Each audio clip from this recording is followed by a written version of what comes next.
Also learning more about the 14-year-old boy who was shot and killed in the Bronx last night. All right, Fox 5's Antoine Lewis live in Fordham Heights with an update on the investigation as well as reaction from the victim's family. Antoine. Well, they're in shock, Steve, as you might imagine. We spoke to the victim's mother as well as the stepdad. They live about 7 minutes from where we are in front of the 46th precinct right here. And his mom just talked about how her son loved video games, like playing video games. Right now, they are trying to find a motive, and so are the authorities.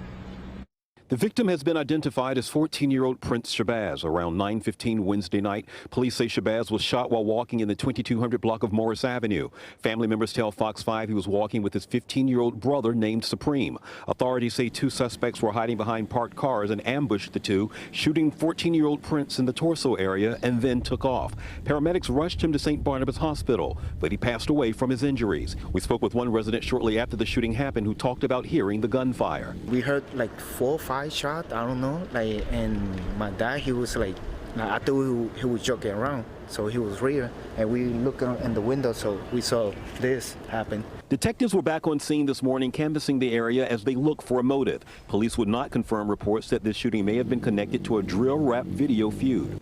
Off camera, Shabazz's mother described her son as charismatic and charming and says that her 15-year-old Supreme is still in shock.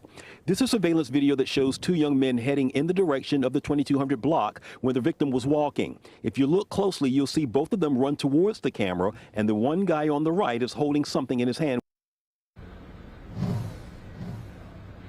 Now, police said that they are looking for two suspects in connection with this shooting. They have not identified who those persons are, only to say that they were wearing dark clothing. A little bit more of a postscript, if you will, about the family. They are in shock. The mother did not want to go on camera, understandably, but was very kind to us talking at the door. We spoke to the stepfather in the lobby of the building, and again, they're just trying to find out what happened. She did say that her 15-year-old son, who was with her 14-year-old who passed away, hasn't been able to sleep, has been up all night. Back inside to you. So traumatic. All right, thanks, Antoine.